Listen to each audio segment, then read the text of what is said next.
Mhm. Yes. Welcome everyone to UPRC's webinar. This webinar is going to be looking at women, reconciliation, and the work of repair. It's a subject very close to my heart as well as that of the panelists. We're honored today to have insights from both academia and industry. Our first speaker, Dr. Edith Pick, is a postdoctoral associate and lecturer at Brandeis University. She holds a PhD in business and management from Queen Mary University of London, where her dissertation explored the construction of diversity in UK Jewish nonprofit organizations. Dr. Pick's award-winning research explores the intersection of work, diaspora, and social justice, with a particular focus on diversity discourse within Jewish nonprofit organizations. Today, Dr. Pick is going to be presenting her work on gender and nationalism, looking at civil society in Israel-Palestine and in the Jewish diaspora. I'm going to start off with Dr. Pick's presentation, and then we'll introduce Jigyasa Gulati and present her work. Thank you so much. Let me first share my slide.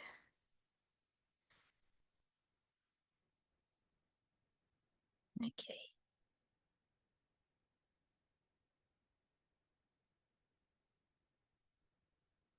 So it is really wonderful to be here. Thank you so much for the organizers and particularly Aparna for organizing this important event. I'll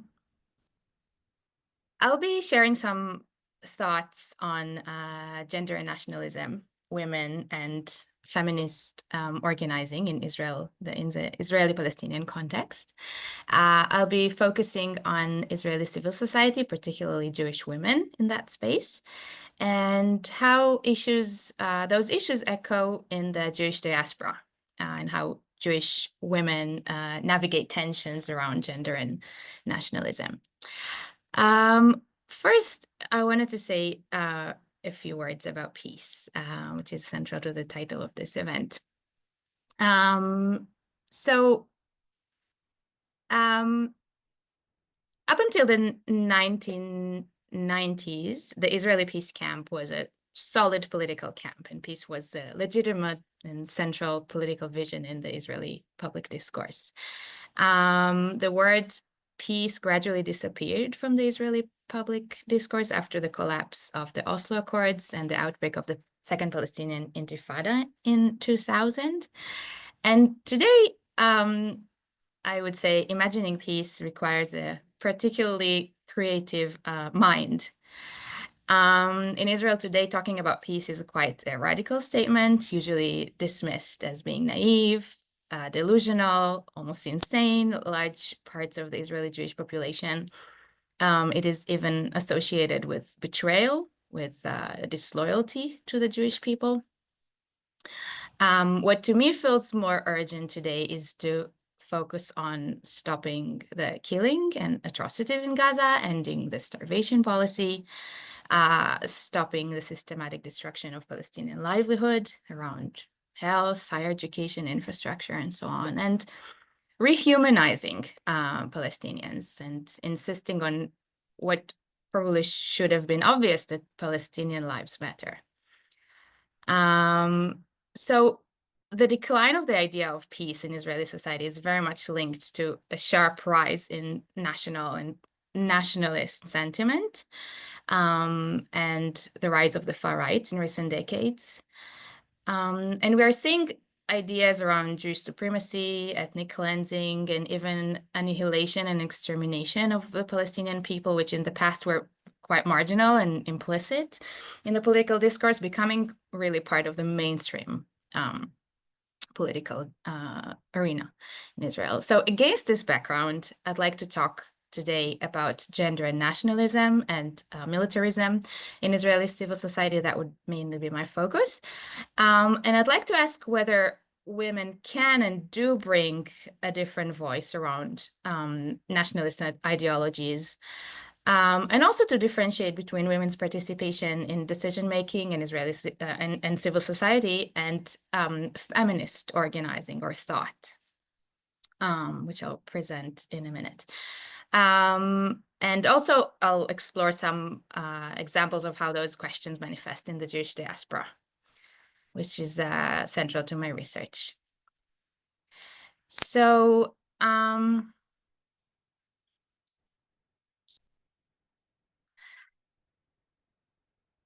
yeah, central to my argument is a differentiation between liberal feminist approach focused on women's representation, participation, and even leadership. And from that perspective, like you can see in this picture, an armed woman can be seen as a feminist symbol. This is a picture taken in a market in Jerusalem. So this framework, a liberal feminist one, is often focused on gender equality within the existing social, political, and national frameworks. Yeah, so it treats gender equality separately from other structural inequalities around ethnicity, race, and national oppression. It's a very single issue activism around gender. And I would like to differentiate that from more radical feminist thinking and activism, which is more transformative by nature and rooted in politics of solidarity. And this is also a more intersectional approach that challenges overlapping oppressions and seeks justice across group differences. And in that sense, I think the Israeli-Palestinian case is a good example of the limitations of liberal feminist thinking in leading deeper social change and reconciliation. Yeah. Okay. So I wanted to say a few words about the context. And first thing to acknowledge in thinking about gender and nationalism in the Israeli-Palestinian context is militarism. So Israel is really studied and analyzed as a militarized society.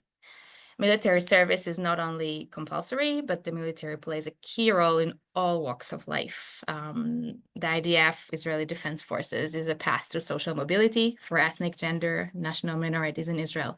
And crucially, the IDF itself became a key arena for feminist struggle for gender equality. So we're seeing fights on women's access to combat and leadership roles, fighting against gender segregation in military units, and so on. And many feminist civil society groups are dedicated to this struggle, so demonstrating a very liberal feminism that is that joins existing structures rather than trying to challenge them. The military also plays a central role in education. So we're seeing soldiers in uniform entering school classrooms as supplementary teachers, schools that are rated according to military service rates, and values of military heroism and the normalization of war in a way that appear already in early childhood education.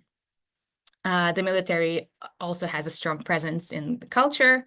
It's inseparable for Israeli popular culture, music, TV, cinema. TV panels are dominated by former army generals. In terms of media, there's strong military censorship, so thousands of news articles being fully or partially censored every year, and increasingly since October 7th. We're seeing that in leadership, so military generals often find their way into politics relatively quickly and easily. And there are more examples. I wanted to bring 3 examples to shed some light on more subtle, symbolic, cultural dimensions of the militarization of Israeli society. So first, in what is marked as number 1 is a maternity hospital ad from 2018 that says, President's Military Excellence Award, 2038. So we're seeing here how militarism really starts at the ultrasound level. The second example would be a TV panel discussion from a few years back that says an aborted baby is an unborn soldier. So this really, yeah, women in a way are constructed as vehicles for reproducing the nation, yeah, reproducing or producing future soldiers. And the third one is a sign that says, in a clothing shop sign that says, help wanted post-army workers. So the term post-army in Hebrew, in Israeli Hebrew perhaps, represent a time in a person's life, so their early 20s, and it shows us how normalized the military service is in society. And it also has some implicit discriminatory statement, because it implies there is preference for Jewish candidates over Arab citizens that usually don't serve in the military. Now, I wanted to give some examples around the intersection of gender and nationalism in Israeli civil society. I decided to start with maternal politics, so how women organize as mothers. This is particularly interesting to me, given the role that women play in reproducing the nation and nationalism. If I'm using here Professor Nira Yuval Davis's ideas. So women as biologically the role as biologically giving birth, and also symbolic role as cultural transmitters of nationalist ideologies, as educators and so on. So I'm interested both in how this happens and how those gender roles are being challenged by women activists. A key example in this sense is the Four Mothers movement, which started in 1997 when a small group of Israeli mothers with sons serving in southern Lebanon began to ask, why are our children there?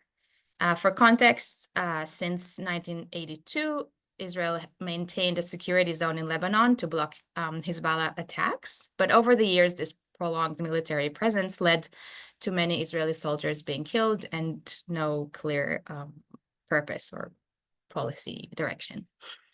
Four Mothers began as quite a radical challenge to the consensus, where security arguments dominated the discourse. But they did succeed to reframe the debate, and their message was around keeping soldiers in Lebanon, that keeping soldiers in Lebanon was costing lives without making Israel safer. And that resonated with many Israelis. In the year 2000, Prime Minister Ehud Barak withdrew Israeli forces from Lebanon, and the Four Mothers movement was widely credited with helping make that possible. So the Four Mothers has since became a symbol of the power of mothers' activism in shaping Israeli politics. And in that sense, women anti-war movement in that example centered on protecting the lives of Israeli soldiers. How this resonates today, I think, what is similar is the Jewish women's voice as mothers is still very strong, and still at the same time broadly focused on Jewish lives, so soldiers' lives, rather than a wider message, although that exists too, but at the margins. What is different is that there's much less, this is much less effective today. This voice is less effective in leading change, possibly because of the limited scope and failing to see the lives of Palestinian children as equally worth living, but also because the wider political landscape changed in Israel. So there's less willingness to listen to those voices. We're seeing here in the media article, the quote says, "Ima yatzanu miLebanon," Mom, we left Lebanon. So we're seeing even afterwards this resonates with the messages of the movement. Some other examples that are more recent, where mothers bring all sorts of, showing that mothers can bring all sorts of voices into the Israeli public.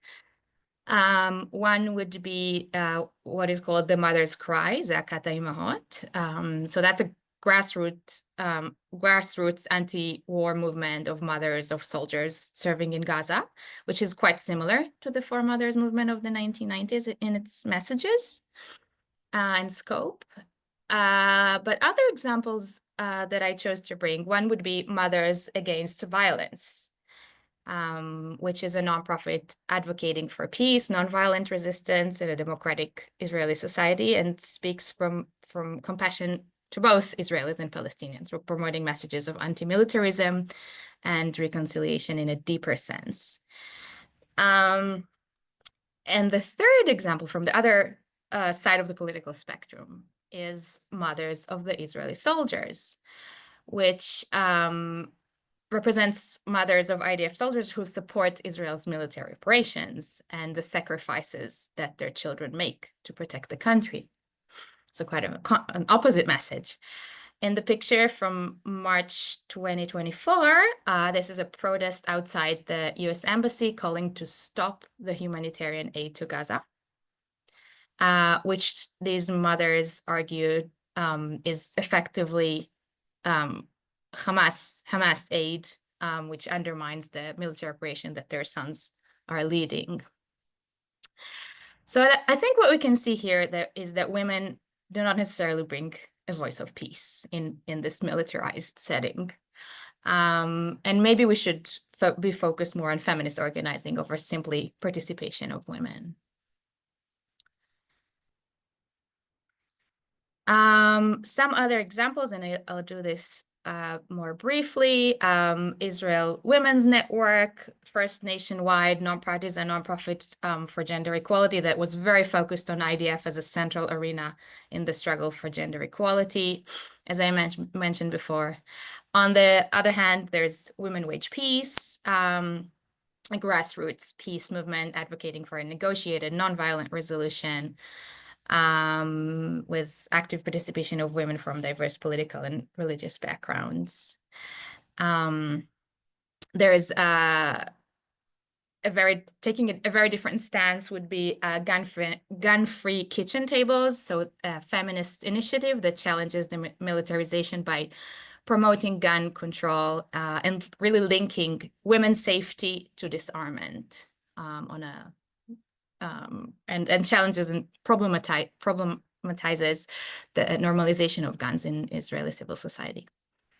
There's also Mahsom Watch, a women-led human rights group monitoring checkpoints in the West Bank and documenting the impact of occupation on Palestinians.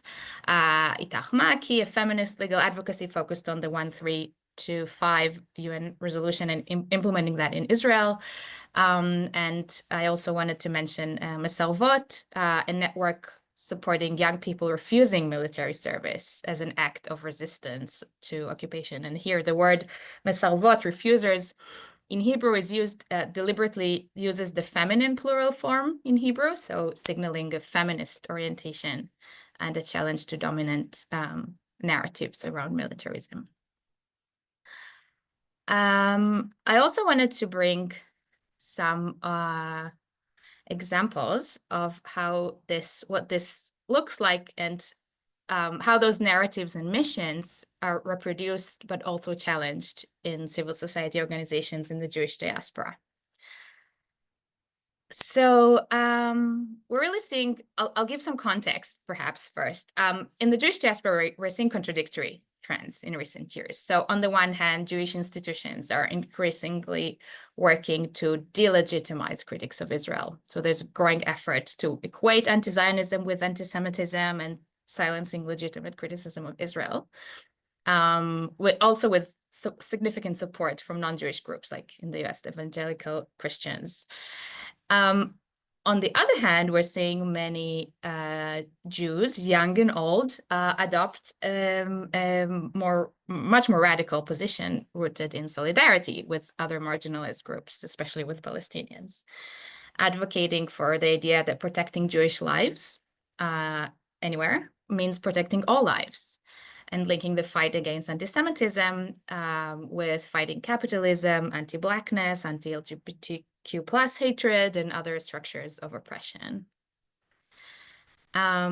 It is also important to note that there are cracks within the well-established Jewish institutions in the past couple of years, or more, and many Jewish leaders, or less, I think less than 2 years, and many Jewish leaders refuse to accept the messianic right-wing ideas that are emerging in Israeli politics. So that also is important to note. And in terms of organizational models, I wanted to present examples of different models of women and feminist organizing. So one, for example, would be interfaith work. So bringing Jewish and Muslim women together. Those initiatives that, on the one hand, enable personal connection and mutual understanding, but they're also often largely depoliticized. So interaction is encouraged mainly on a personal, cultural, religious level, but structural inequalities and political tensions are not very encouraged. Another very different direction would be Israel advocacy groups. So, for example, Mothers Against College Anti-Semitism, if we're going back to the question of mothers organizing as such, as mothers. So a rapidly growing grassroots network of mothers. They call themselves MAGA, resonates with MAGA, right? So there are over 60,000 members in their Facebook group, and they're mobilizing against anti-Semitism on US campuses. But in the name of protecting the safety of their children, these Jewish women in their movement also engage in form of Israel advocacy. So this happens mainly through the adoption of definition of anti-Semitism that frames Palestinian activism not only as a threat to Israel, but also as a threat to Jewish students and Jewish life in the diaspora. And this is a problematic link or overlap. So in that sense, maternal politics of care and protection is really mobilized to, in a way that blurs the line between safeguarding children and advancing a particular political agenda. A very different example would be, if not now in the US and now MOD in the UK, that present politics of solidarity. So movements that are largely led by young Jewish activists with a strong feminist orientation, and they're centered on intersectional justice, mobilizing Jewish identity in solidarity with other struggles, and opposing the Jewish communal complicity with the Israeli occupation. So trying to reframe Jewish political engagement through the language of solidarity rather than security, and challenging those dominant communal narratives. I also wanted to give, just as an example, an interesting scholar and activist, Melanie K. Kantorovich, a US-based Jewish, lesbian, feminist activist, writer, and scholar, the founder of Jews for Racial and Economic Justice in the 90s. And her Jewish feminist stance was really deeply entangled with diasporism and anti-racist struggle. So advocating for, again, solidarity politics that links Jewish experiences of oppression with broader movements for racial, gender, and economic justice. And this Jewish diasporic stance is important. It's becoming important in Jewish politics around the world, particularly, I think, in recent years. And the idea is that to disconnect Judaism from nationalism and to challenge the idea of ethno-nationalism as in the form that it got in Israel, as the only path to Jewish safety. And instead kind of advancing ideas of solidarity and liberation for all people. Okay, so these are some thoughts on the organizational level. I also thought and wanted to suggest to bring some perspective from my research and reflect on how women navigate gender and nationalism in the Jewish diaspora. So in my research, I spoke to many Jews and non-Jews, people of all genders and racial and ethnic backgrounds that are involved in Jewish organizations in the UK, also across the political board or spectrum. And these are some of the voices that I'm hearing, okay? So this is pre-October 7th, by the way. So a Jewish educator talks about her organization's approach to Israel education. So she says, the idea is this concept of hugging and wrestling, that I'm in love with this country, but it isn't easy.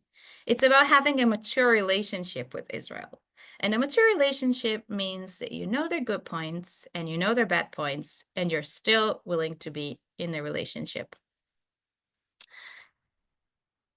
So I think this can be seen as almost a theological statement that refers to the love of God and the homeland as the Holy Land, but not less. It's a very gendered statement. So we can see here the use of gendered, even sexual imagery in relation to Israel in order to justify this eternal loyalty and commitment to this political entity.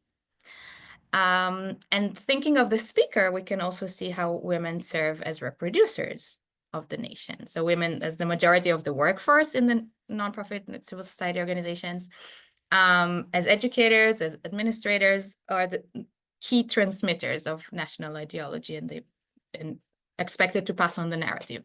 Some and many challenge that, but that's the expectation. Another interviewee says it's a love and hate relations. Diaspora Jews have some kind of admiration for Israelis. We served in the army. We are the kibbutznikim. We worked in the fields. We are protecting our country. But then they're also embarrassed with us, and they don't really know what to do with us. So it's a very dual relations. So this duality in the relationship between home and diaspora and connection and rejection is interesting. So first of all, it's ideological, so some struggle with Zionism, but also cultural, so some kind of Orientalism towards Israelis that associated with kind of the backward East. And in many ways, diaspora Jews see themselves much more as British or American, or depending on the context, than being Israeli. So they connect to Israel more as an idea than an actual place with actual people. Of course, this is quite a general statement, but that's one of the things that I'm sometimes seeing. And those dual relations are also linked to ideas of masculinity. So Israel is portrayed as a battlefield. So we adore those who fight over it, but we're also disgusted a little bit by this militarized culture. Some other examples. So I met a woman who was actually, I met some women who were very interested in peace building and the two-state solution, and tried to push that through the mainstream Jewish institutions. So this British Jewish woman was appointed as CEO of an organization that was involved in Israel advocacy, and that's what she's saying. So it was bloody horrendous. It's a lot of standing outside of buildings and shouting at the other. It's always about the other. They're just right and they're not listening. And what they stand for is not what I agree with anyway. The chair was pushing their own racist agenda forward, and I didn't want my name to be associated with that. Frankly, I was embarrassed. When that organization hired me, they were really excited that I was a woman. But when I left, or when she expressed criticism, right, I got a lot of flack and a lot of, of people saying it's because she's a woman, it's because of her age, she cannot hack it. So we're seeing here how ideas around masculinity and femininity kind of travel from the Israeli context to the diaspora workplace. Israel advocacy work is framed as a battlefield, and as such is portrayed as a place for men. The workplace is really mirroring the Israeli-Palestinian conflict itself, being competitive, confrontational, aggressive. And hiring a woman, which was initially seen as a positive asset, then when things don't go so smoothly, her gender and also her age kind of explain why she didn't fit in the first place or why she failed. So she was positioned as out of place and never really belonged there to begin with. And when she tried to challenge the nationalist narrative and the militaristic culture, she was simply fired.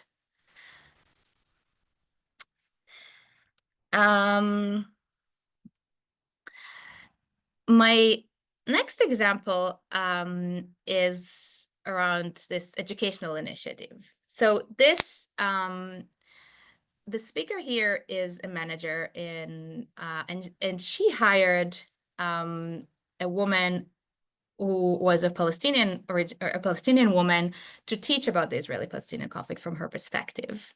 So very much wanting to bring those ideas, but let's see they're actually accepted, or whether they actually accepted. So she really needed to be taught through the process to mention the Nakba without mentioning Israel's Independence Day, as you can see in the pictures. We really had to make her aware that people in our community are nervous about the word Palestinian. They think it means that Israel has to go. In the Jewish community, those ideas are deeply threatening. And she was like, that employee, are you trying to silence my voice? This is who I am. You can't take that away. And the whole idea of me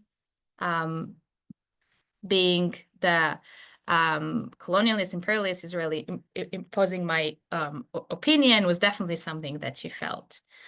Yeah, so, and then she continues and says, I'm not trying to silence you, I'm simply giving you a platform where you can talk about this. If you want to do this within the community, you need to meet them where they are and not where you want them to be, and that's a challenge for you.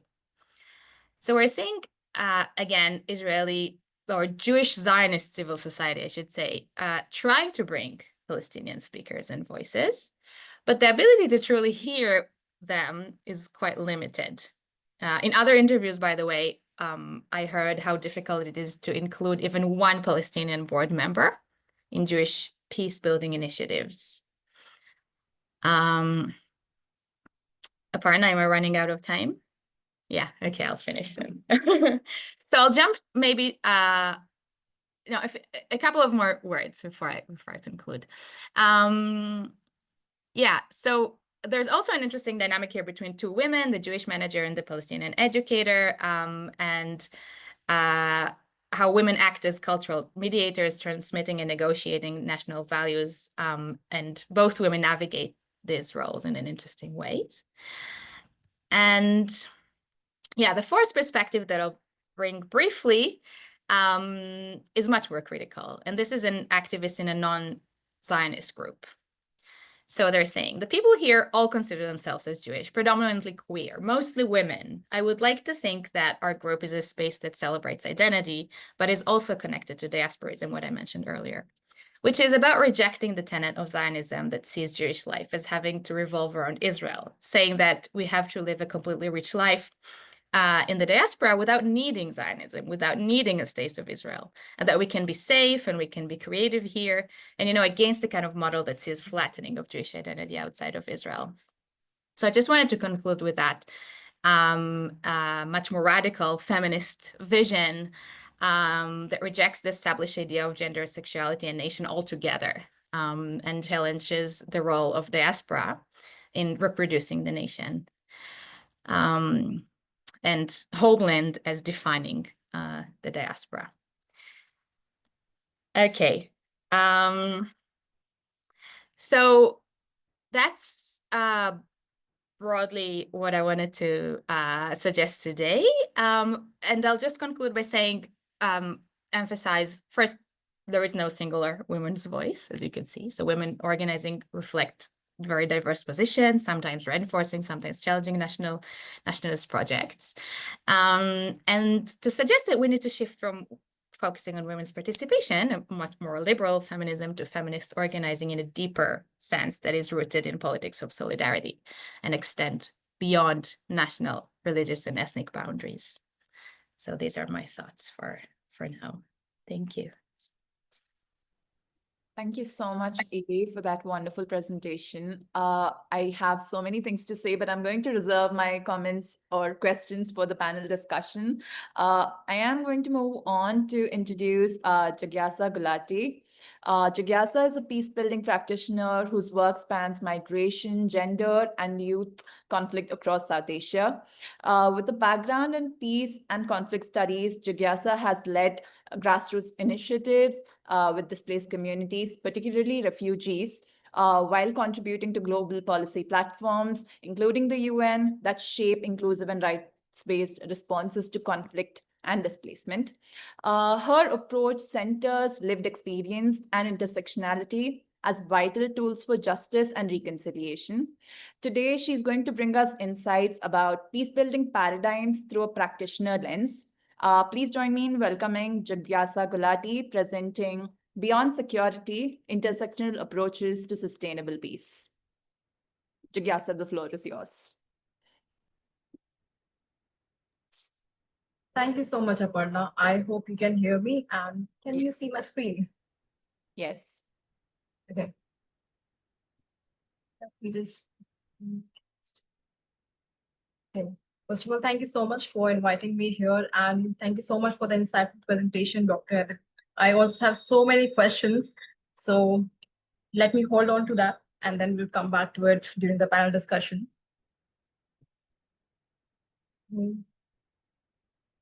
Just give me a second. I need to. Sorry, there's some problem. I'm really sorry. I need to fix something.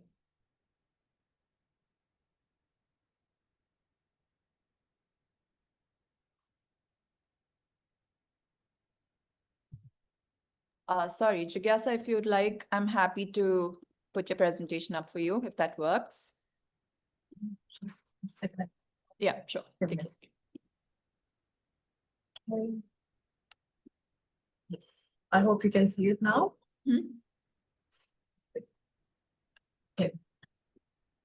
So all the words that you see on the screen are basically the words in which people greet each other, but they represent different languages like Swahili, Tidim, Kinyamulenge, among others, representing the languages of the refugees I have worked in the past 5 years.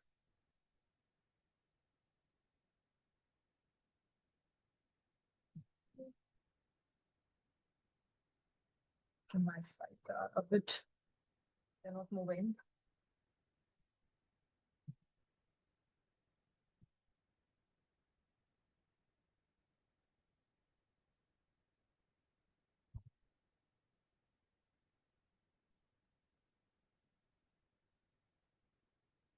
Finally, it's working. I'm really sorry for the technical difficulty that I'm having right now. So today I'll be discussing about a few approaches. I'll take you through the lens of peace building rooted in the migration in India. I'll first talk about a few approaches that are security driven, but then I'll take you through the intersectional approaches of peace building and connect it to the global lens. If you have worked in the peace building sphere or have studied peace building, I hope you are aware of this triangle. One of the most famous scholars, Johan Galtung, introduced triangle of violence, introducing violence in 3 different forms. First is direct violence, something that is physical and verbal, and that is why it's easily seen. For instance, a fight between 2 people, or what we are seeing across borders, say what is happening between Russia and Ukraine. The other one is structural violence, where is systemic inequalities built into social, political, economic structure that deny people their basic needs or rights. For instance, how women were legally barred from voting. Another one is the cultural violence, which comes more at the community level when it talks about beliefs, norms, and symbols that legitimize or justifies the other 2 forms of violence, that is direct and structural violence. Because structural or cultural harms like discrimination, poverty, they are hidden in systems and norms. They are therefore invisible, and we identify them as the lowest level of the triangle. Now, today, what I'm going to do, I'm going to take this lens forward and introduce you to the life of a refugee. And we're going to look at a few interventions that exist in India and how they impact refugees altogether. And through this lens, we're going to explore a few approaches that exist towards peace building. So this is the lens that we're going to follow: form of violence, interventions, and impact. So imagine you are a young refugee, a Rohingya refugee woman living in a refugee camp located in New Delhi, and your name is Neera. So as you can see, there are different layers of vulnerabilities and identities that come. You are young, you're a woman, you're living in an uncertain environment, and you are a refugee. So what form of direct violence exists in this case? As we all are aware that Rohingyas have been facing genocide in different forms. And very recently, we also marked the Genocide Remembrance Day. However, there are other different forms of violence that exist. For instance, based on my experience of visiting refugee camps, we have seen that there have been multiple cases of domestic violence and sexual abuse that exist. However, we do not have any concrete data. So I'm going to now quickly brief some more example of violence that exists. For instance, there has been multiple cases of trafficking between India and Bangladesh, where specifically Rohingya refugee women were trafficked between the borders. When we talk about structural violence, the first thing is that India is not a signatory of the Refugee Convention 1951 and the following protocols. What it means is that India is not obligatory to follow any of the internationally available frameworks on refugees. This leads us to some domestic laws and the ad hoc executive measure that comes in place under which India governs the refugee movement in India. Passport Act and the Foreigners Act, both the acts does not identify the vulnerabilities of a refugee or even the term refugee itself. They simply identify refugees as foreigners. And this means that every time a refugee enters the borders of India, they are required to have a valid travel document. So if they are entering without a passport, which is a very common case with the population of Rohingyas, they will be directly liable to get detained and deported. Now, what form of cultural violence exists? So as you can see, there is a link of a YouTube video. So I work with an organization named Dignity and Difference, and we target digital toxicity, and we create digital tools that can counter this violence that exists on the digital spaces. So I utilize one of the tools that we have to understand what kind of toxicity exists when we talk about Rohingya refugees in India.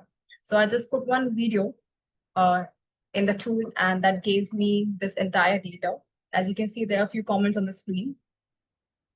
And the comments are basically categorized along the lines of different toxicities. So as you can see, the colors, there is a lot of green color which shows sexually explicit content or threat. There's also red, which is profanity. So the emerging sentiment that says that refugees are, say, they are here to take away our resources. These are the kind of violences that we have seen. And this is something that I also found in the presentation of our previous panelists when they talked about how the normalization of war has taken place in the Israeli society and how the words like post-army workers are very much utilized in branding. So I found that link very interesting there. Now, when we look at all these violences, what are the interventions that exist in India? Given that India has not signed any of the international treaties, the only body that exists which has a legal link with the government is UNSCR. They have a MOU with the government, and they work across 3 different areas, that is protection, solution, and humanitarian assistance, along with 8 implementing partners. UNSCR has a very right-based approach. However, given the structures and the cultural violence that we have discussed, there are limitations to the work that UNSCR is doing in India and across the globe. Let's look at that. First is the mandate itself. There have been multiple reports where it has been recorded by different international organizations like Human Rights Watch that India has expelled Rohingya refugees. Very recently, still under investigation, is this case where India has pushed away refugees who were trying to enter the territory of India through the sea route. And both of these actually falls under non-refoulement, which is one of the mandates that falls under 1951 Convention. However, despite being the primary body of implementing the 1951 Convention, UNSCR cannot hold India legally liable for that. Another challenge is the funding and allocation. This is the data from UNSCR this year, and you must be hearing a lot of discussion happening around the funding cut that has taken place with the UN system itself, and this is a part of that also. As you can see, there is a gap of $7.309 billion, which directly impacts the work of UNSCR. But if you see on the right side, almost 81% of the funds comes from different governments and the European Union, which means that the interest of the state directly impacts the work of UNSCR. Now I would like to take your attention to the colors on the screen. Red, yellow, which is 15% and 8%, are tightly earmarked and earmarked. It equals 23%. The other two colors are green and blue, softly earmarked and unearmarked, which equals to 8%. So this is the way how UNSCR receives funds. The earmark funding is something where UNSCR does not have any flexibility. It's the donor who decides the money and where the money goes, whether it's a specific country or a project. Only the flexible funding is the area where UNSCR has some or a lot of flexibility where they can actually assign and direct the money according to the needs of the refugee. So currently, if I just go back quickly, we have 23% funding based on the donor needs and only 8% funding based on the needs of the refugee. Just putting it in context, in 2025, we have doubled the number of people fleeing persecution to 122 million. However, in terms of funding, we have gone back 10 years. Okay. As we are discussing about Noura, let's see how it will impact Noura in India. Currently in India, we have a gap of 17.3%. And as you can see, the gaps that comes in terms of the different divisions of funding itself. Now, another channel that UNSCR has, and I would really like to thank Fatima Arshimand for some deep discussion on this particular slide. The first challenge that we have is the non-recognition of the UNSCR IDs. So every time the refugee enters the Indian border, they go to UNSCR, and UNSCR has an extensive process called RST, which is Refugee Status Determination. Based on that, they issue a refugee card to them. It used to be a card that helped refugees to access education and livelihood. But what we have seen in the recent years is that the card has been downgraded and it no more provides access to any of these. And the major part is that the card also does not provide security against detention and deportation. This data is coming from Azadi Project, a local organization that works in India, and they have seen multiple cases where even despite having a refugee card, refugees were detained. Another aspect of it is the denial of exit permit. So a refugee who lives in India, they are not guaranteed any citizenship. In this case, they have three options. One is to voluntarily repatriate, which means to go back to their country of origin, or to locally integrate in the country of asylum, that is India. Or in case they still can't do either of the two, and in case they have any emerging threat or they are under a need of protection, they will be resettled to a third country. And every time that happens, they undergo a extensive vetting process, which means that now they're ready and they have been accepted by the third country.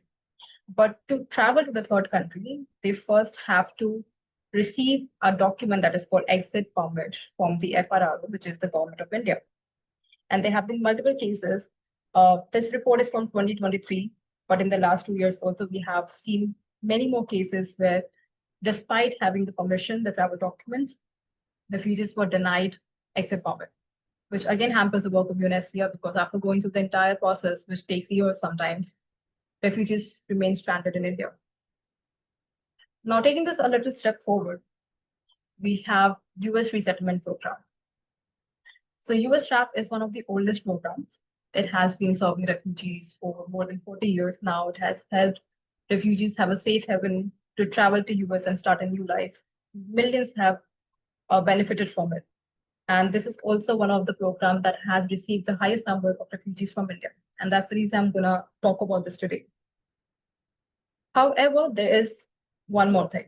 As you can see on the screen, it's a strong diplomatic tool, which basically means that US TRAP is a humanitarian tool, but also a diplomatic tool that is based on the state interest.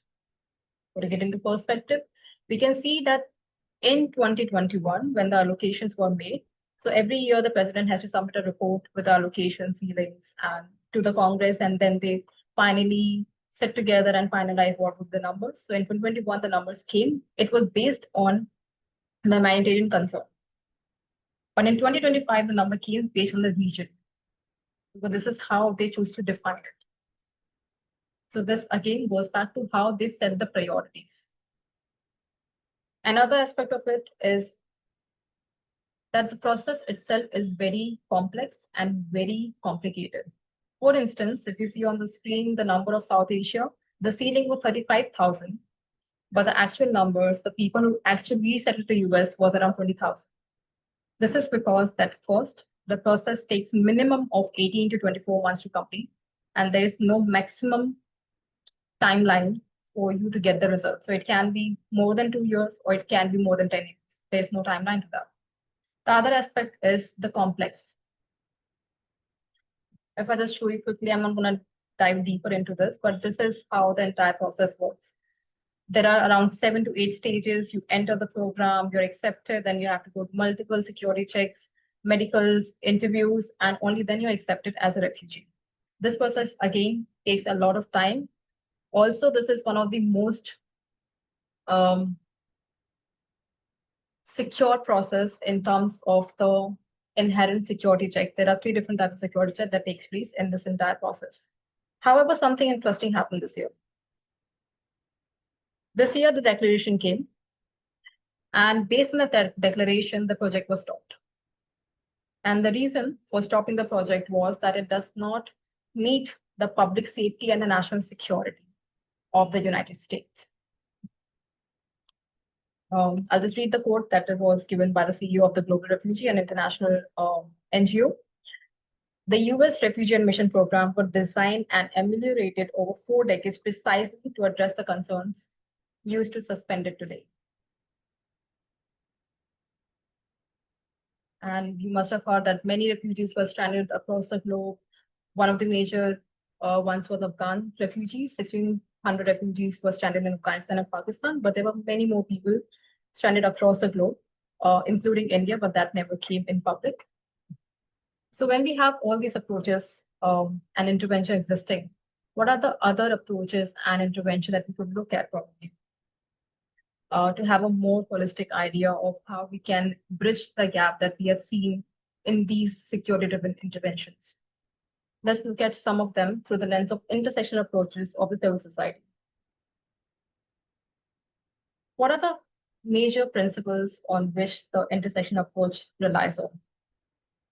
Recognizing the overlapping identities. If I take you back to the example of Noura, there are different identities that she holds. She's a young person, she's a woman, she also has some kind of, you can assume, economic constraints, legal constraints. She might not have all the documents altogether. She is living in a very fragile condition. There's no proper light, food, water. There are so many overlapping identities. And when we are designing a program, we have to see where does all these vulnerabilities lies and where is the power that lies in it. Without these, we cannot have a contextual approach that meets the needs of the refugee and not the person who's designing the program. Also, we need to balance between the structural approach, which is more of what we are doing at the collective level, and what we are doing at the personal level. This is again going back to the lens of transformation that we have in peacebuilding, where we also look at relationships. And most importantly, centering the lived experiences of the person that we are trying to work with. These are some of the photos of a refugee camp where I used to work with. We had around 40 plus children, and we started with an intervention on providing informal education because children are not allowed to be a part of the formal system. It's very complicated. Some of them are there, some of them are not there. So we need to have a proper mechanism in place that provide informal education. However, gradually we realized that we need something more. There were inter-community conflicts that was there. So children won't sit with each other. The normalization of violence existed. For them, calling them with different slurs were very easy. So this is where we modified the intervention and we introduced peace education. And it was so heartwarming to see that how by the end of the 3 months intervention, they all were sitting together, they all were playing together, and it wasn't there anymore. Another layer of intervention came in when we started working with the women of the community, because as soon as we started to reach to the women, talk about sanitation, hygiene, their rights, we received a backlash from the community leaders. Because for them, it was like we are trying to take away their control from the women. So it required a lot of advocacy, dialogue, sitting with them. We used examples from culture, religion, to talk about hygiene and sanitation. And finally, we were able to work with around 30 women over the course of 6 months. And yeah, these are some of the glimpses from our intervention. Another one is working with Afghan women. So this intervention was twofold. One, we knew that women were not able to have sustained access to sanitary products. And second is the limitation that sits around their participation in the formal employment structure. So with this, we provided training in production and selling of reusable cotton pads so that they have access to themselves as well as they can use it as a mechanism to earn livelihood in future. They don't need us; they can just do it on their own once they have the skills, and this was the entire idea behind it. Another intervention that we had was very close to my heart because we used art-based therapy, and I love art and movement. When we started working with Afghan women, we realized that almost 99% of them were having some kind of psychosocial struggles, whether you can call it anxiety or stress. All of them were struggling with these, and they did not have any individual or collective tools in place for them. This is where we brought in art-based therapy, where we used movement, a lot of colors, a lot of play, drama, paintings. And what you can see on the screen are small bowls of hope in which they wrote their hope of the future and they brought it together.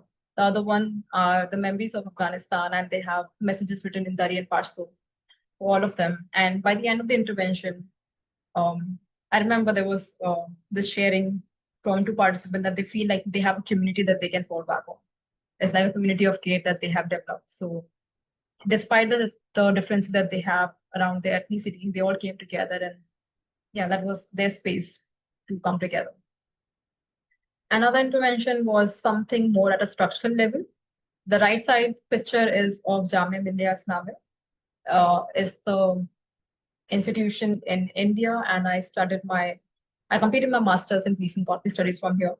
However, what I realized is, as I started working in the field of peace building across South Asia, I realized that all the ground level approaches, practices does not exist or is not a part of the curriculum itself.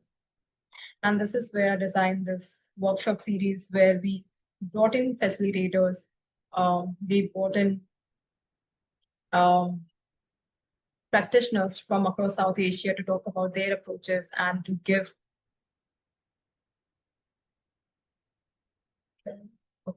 to share their experience and expertise with the students.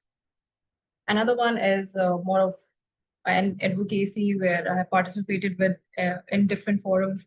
In this one, I was talking about the informal education and how when we're designing curriculums and systems for India, we need to also look at the community that does not have access to the formal education system and remains outside school system itself. Dignity and Difference is the organization that I'm working with, and I've provided you a glimpse of the work that we do during the cultural violence side, but there are a few tools that we are working on. So imagine you want to have a discussion with a friend, but it's a very difficult discussion. For instance, you both share different political views and you don't know how to have a kind conversation with this person because you also share a relationship and you don't want to affect the relationship, but you also want to really tell them that no, what you're saying is not factually correct. So if you find yourself struggling, maybe you can come to BridgeGPT. You can fill the prompt. This works as ChatGPT itself. And this will help you to have a kind conversation with anyone, say your friend, but at the same time, keep your entire dialogue, the conversation rooted into evidence-based and facts. So these are some kind of tools that we have here. A few recommendations that we have here, I feel I should not be going here because we will be discussing about it in the panel later, but quickly. Adopting integrated approaches. Okay, we need security-driven approaches, but that gives us a narrow lens of looking at the needs of refugees or any kind of population that we are working with. We also need to see and design approaches from an intersectional lens, where we see how we can shift from ending active conflict to reconciliation. Provide sustained and flexible funding. We do know, like we also saw how flexible funding helps UNSCR in terms of allocating and directing the funds to the people. But we also need sustained funding, especially for local organizations. What is happening in South Asia that we have seen that is very difficult to have funds at the national level. So we rely a lot on the international level to receive funds. But because especially the local organization run by young people and women, they do not have complex legal and organization structure, they are not able to abide by the requirements of the grants and the funding process that exist internationally. So this is where we need to have more inclusive structures of funding as well. Foster collaboration between state and civil society. State has all the resources and power.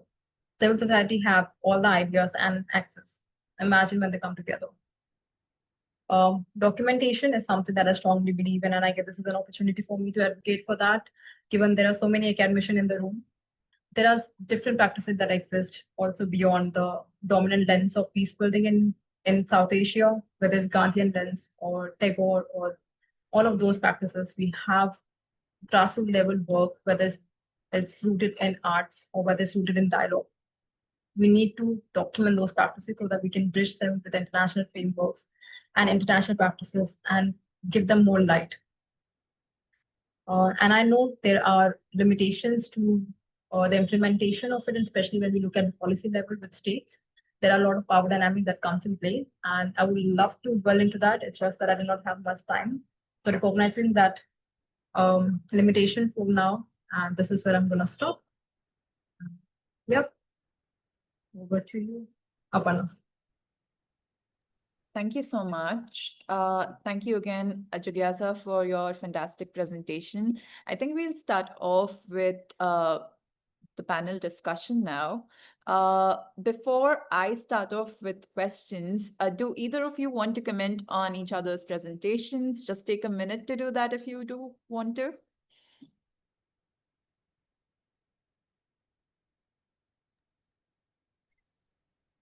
Juliasa, I very much enjoyed it. And I just wanted to ask about women in leadership roles and still, because you focused a lot on the beneficiaries and the structural dimensions of the work and legal aspects, which are fascinating. But what about the agency from within as workers, as leaders within the groups you were involved with? Thank you so much for this question, Pam. So when we talk about women having agency, there comes two different sides of it. One is when we are going as peace builders on ground, do we have that agency as well? Do we have that leadership as well? And the other side is when we work with beneficiaries, how we can center their. For instance, it has been difficult at times to work on ground for people like me, and I know we were a group of young people, young women especially. We were 5 young women when we go to work at refugee camps. We used to receive a lot of backlash, and there were so many times when we would hide behind all the male colleagues that we have, because when we are talking with civil religious leaders, they won't even look at us, no matter what kind of language we are using. So these are the kind of situations where we need to understand how we can not harm the process, but also not reinforce the ideas that yes, women are not equal and we have to always rely on the male colleagues. So a lot of times is long-term approach where we keep on going to them and we'll make sure, okay, if a male colleague is going, the other person is going to be a female. So at least it's going to be, we're going to start by showing them this, yes, every time we're going to talk about something, they're going to be a female there, and gradually we're going to increase. So I remember there was this one time when we were having a discussion with a madrasa leader. I'm forgetting the term that we use. And they were not ready to talk to any of the team, none of them. So finally, one of us who also had a really good knowledge of Islam, she went along with a male colleague, and it was about building that structure. On the other side of it is about how we can have the leadership of women. It's just twofold in the sense that when we work with the community, we always try to have people from the community, especially women, who can be the voice of the. For instance, when we were doing this intervention on art-based therapy, it was all about finding those people who are ready to take the leadership and then bringing them to share their ideas with the group so that they can become those points of contact to bring that leadership out of the group. So this is how they pulled their group itself. So we always try to identify those people and then work with them so that we can lift the entire community. And it's usually the best approach, I would say. But yeah, that is there. But there's another side when we talk about policy. Women in policy is very limited again when we talk about South Asia, because there are so many nuances. For instance, I remember there was one time when I was sitting with the Youth Council of Nepal, and all of them were all male, 35 plus, all of them. And that's the Youth Council of Nepal. And now we're talking about women participation. I was the only woman in the room. So what kind of women leadership could you really talk about in those spaces? So I don't know if I really answered your question, but that's what came to me. Yeah. I'm very interested in this intersection between who is there and what voice they bring. So that's exactly, being there is probably not enough. On the other hand, you must be there. So yeah. Yeah. So one of the things which really struck me was what you said, Edie, about how imagining peace right now takes a really creative mind. So keeping that in mind, how do you think we can challenge, or rather even cope with dominant narratives of security that prioritize militarism over peace and global community well-being, especially right now where, notions of justice and national security are taking precedence rather than the absence of violence itself? Yeah, absolutely. I think maybe I can answer it on two levels. One would be on a more practical level, and I'll give maybe some examples from the Israeli-Palestinian context. So that would be to talk about shared society initiatives that are often co-led by Jews and Arabs, by Israelis and Palestinians, activists, educational programs. So the educational system in Israel is quite segregated, and Jewish and Arab students hardly meet each other. Jews don't speak Arab. Israeli Jews don't speak Arabic, and there are many other issues. So, on that grassroots level of building shared spaces that are also co-led by women and people of across the board, that would be on a more practical level. Another thing that I'm reflecting on is on a more abstract level, and I'm thinking about language as a critical factor. So, for example, I'm constantly amazed by how Israeli Jewish protesters against the war currently that were originally more focused on Jewish lives, but are now starting to recognize the atrocities in Gaza. But still, they continue to talk about us and them. So, like opposing militarism, but also remaining really caught in the national binaries. And this really makes it hard to imagine peace in a broader, like human-centered terms. So to me, a really crucial challenge is how to shift the vocabulary to start talking about, civilians and communities and lives without reducing them to categories of nationhood.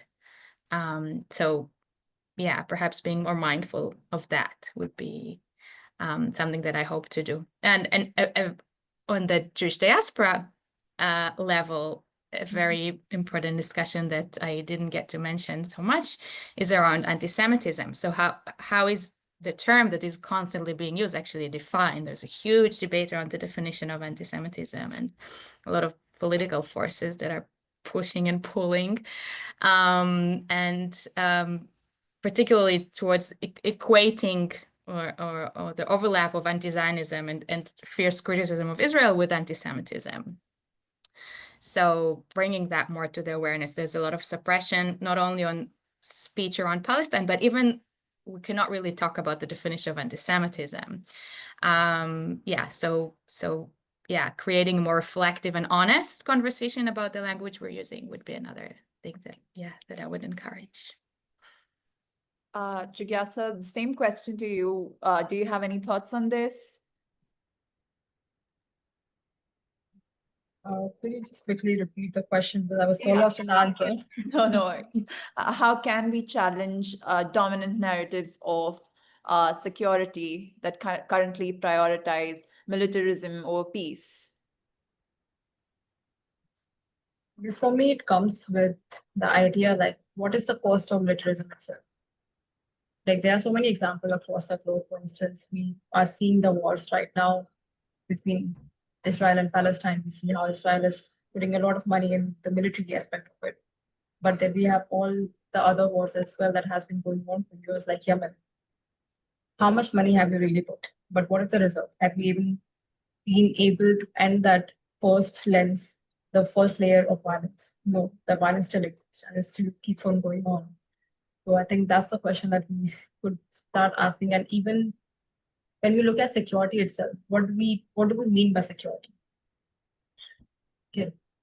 Do we say that just because you do not have someone coming and killing you, are you safe? Can we really say that?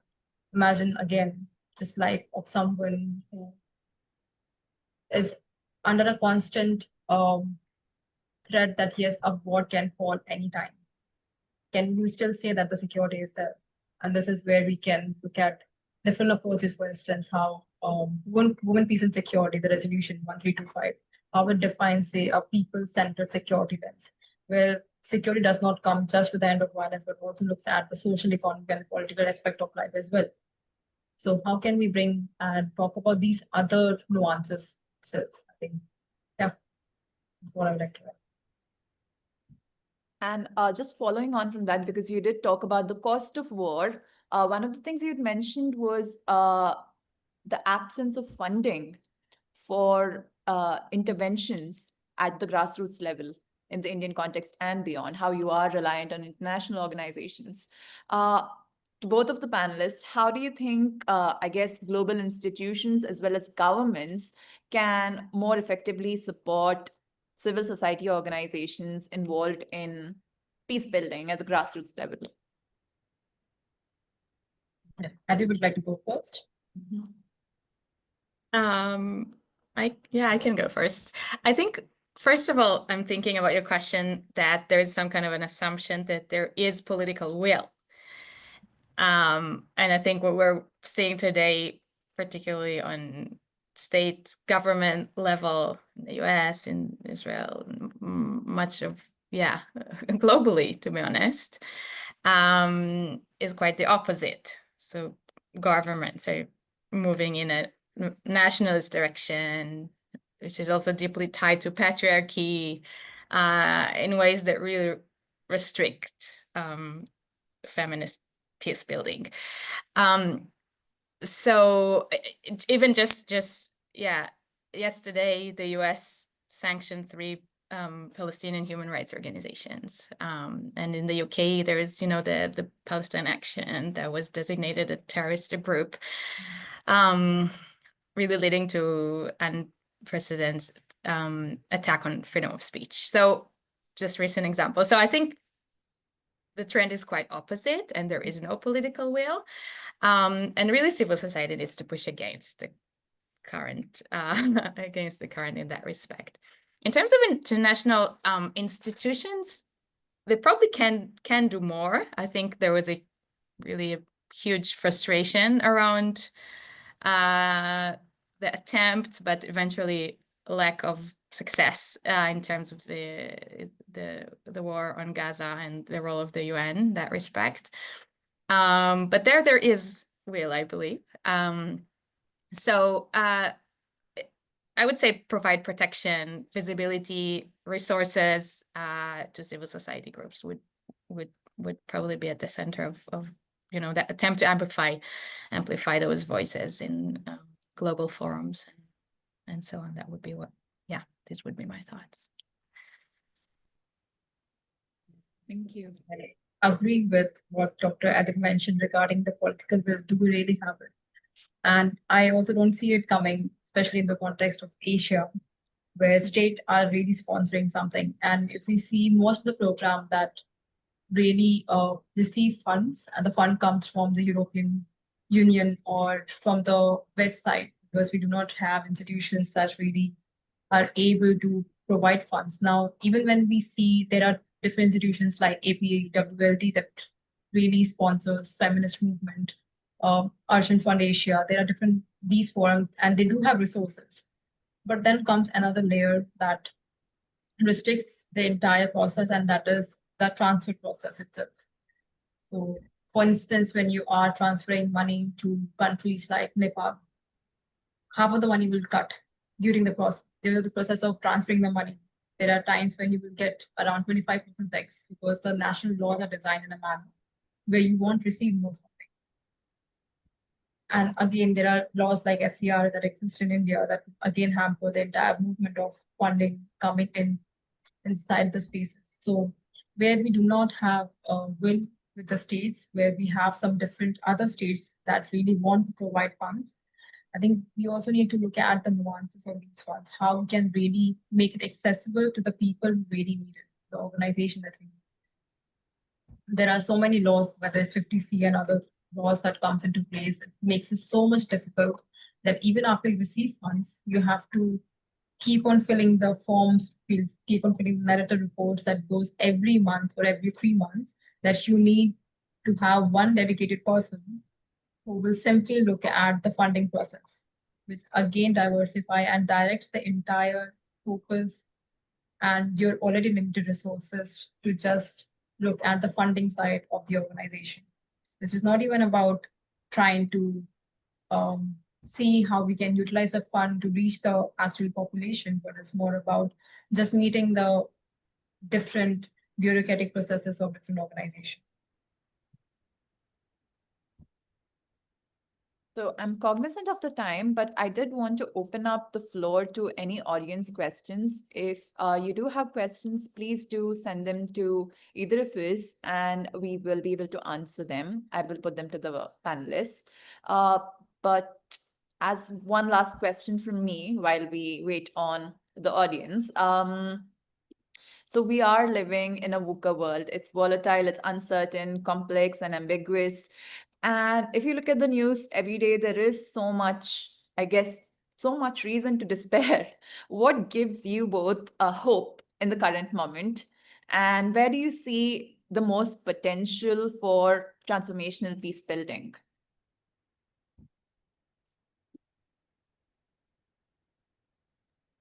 Kiesa, do you want to go first?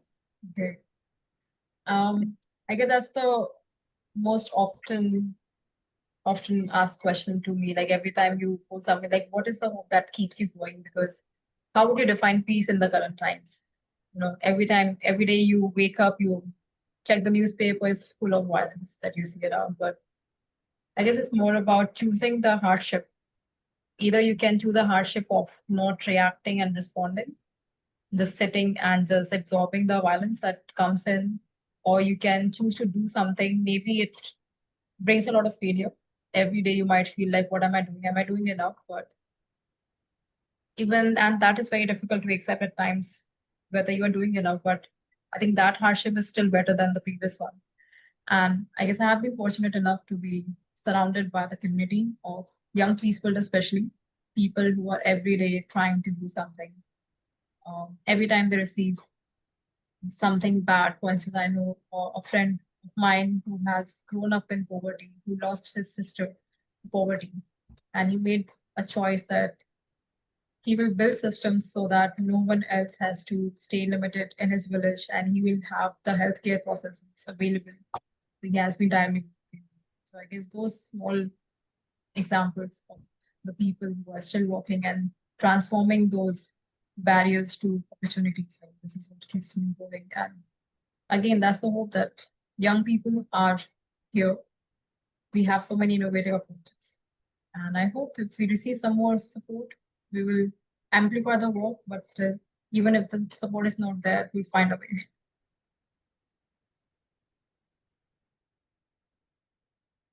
Thank you. Agreed.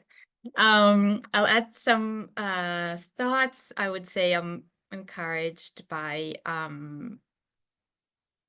the energy of intergenerational and cross-community spaces and educational initiatives that try to challenge dogmatic and binary thinking and image and envision alternatives together beyond national boundaries and racial and religious. And despite the limitations on freedom of speech and suppression of speech that we're seeing these days, I can give two maybe recent examples. One is the Clean Shelter, a small nonprofit based in Germany, founded last year by a Palestinian woman and an Israeli woman living in Berlin, or in Germany, Berlin and Munich. And as a response to the urgent sanitation needs and growing humanitarian crisis in Gaza. And another very different type of initiative, very different, is here. I'm based in Boston, and here, Cambridge, Massachusetts, there's a day school that is emerging these days, a diaspora community, Jewish diaspora community day school called Chvat Olam, a new initiative that is born trying to bring together Jewish education with justice framework. So kind of what I mentioned before, decentering the focus on the nation state of Israel through education and ethno-nationalism, challenging that like more broadly as the path to Jewish safety. So these are two examples. And perhaps in general, I'm encouraged by rising political awareness among young people today in particular, and like kind of questioning or asking sharper questions and calling for more inclusive and social justice based organizational spaces and communities. Yeah, so that kind of is my stance. Thank you. Thank you both so much. We have about 2 minutes to go. I've just been told that the chat hasn't been working, but we've got it up and working now. So if anyone does have questions, feel free to drop a line. Otherwise, thank you both so much for your wonderful presentations. I think we will take these conversations offline and discuss both research and practitioner output at more depth. But again, thank you all so much for making time on a Friday evening here in India. And I know today is it's a festival, it's a holiday. So thank you all. Oh, okay. Questions? Thank you so much. Thank you so much, have Aparna, a for couple of questions for you. go ahead. Yeah. Most of the women organizing in Israeli civil society are from 2015 and before. How's the situation in more recent years? Do you have any statistics, numbers to support Israeli maternal politics? Curious what % of female population is peace inclined? Yeah, that's a good question. I don't have the actual statistics. I think in my research orientation, I'm much more interested in discourse, in understanding discourse and agency through the voices of individuals and organizations rather than the numbers, although numbers definitely matter. But yeah, I think I will go back to the overview that I gave before, and how I'm seeing this organizing around motherhood still being very prominent, but first of all, not as effective as it used to be in the past because of less political willingness to hear, and also because the scope is quite limited in terms of the message. So again, mindful of the time, I think that was my main pointer on that, but nonetheless, this is a very powerful form of organizing. So yeah, hoping to see more of that in a more radical, perhaps, way. And we've got one more question. How can peacebuilding initiatives incorporate sustainability principles to ensure long-term social, environmental, and economic stability in post-conflict societies? I guess the very first lens is looking at the peacebuilding itself, because peacebuilding grounds itself on a long-term approach where we are looking at transformation, where we're looking at the root causes of violence so that we can prevent it. So when we look at the sustainable peace concept, we have to start from a peace nexus approach that looks at how we can transform from one lens to another, especially in the post-conflict societies where we have worked, we have seen that we have struggled with shifting from one lens to another. For instance, we are so much stuck in the humanitarian aid perspective that we do not shift to the development side of it. And when we do not shift to the development side of it, what we do is we are not making people independent on their own self, where they can take back the agency and they can become the participants or the leaders of the process itself. And then comes the peace building side of it. For instance, when we are not just looking at building systems and structures, for instance, how can we have political will and the economic will, but we also look at the harm that has been caused to the people. Sometimes we see how, for instance, there's this community in Sierra Leone, and they have this process called family talk because the community lives together. So the perpetrators of the violence, so the mother is every day seeing the person who has killed her child. So how would you live in that community? Because it's also about giving the chance to the person who was initially in the army, because they didn't know anything else and now they want to change. But how difficult it would be for a mother to see the person who has killed the child. So this is where we also need to bring those reconciliation mechanisms in place. But every time we look at post-conflict society, we always focus on one side. That is, oh, let's just give them sustainability, like the survival means. Then we look at the development side of it. Okay, maybe we can build structures, but we never look at the peace building side and when to transition from one to another. That's the question that we need to ask from the very beginning, and peace nexus approach gives a very good idea on that. So maybe that could be one of the principles. So another question which came to us, and I know we are running over time, so I'm just going to put this to you and let you reflect on it in your own time. But somebody wants to understand the root cause. And I'm assuming by the root cause, they mean the root cause of violence, the root cause of conflict. It doesn't say what specifically, but something to think about. And with that, I think we are going to finish with today's webinar. Thank you all so much for making the time. Thank you. Thank you so much. Thanks. Thank you so much for organizing. Thank It you. was wonderful to be here. Thank you. Thank you. I'm just going to stop recording now.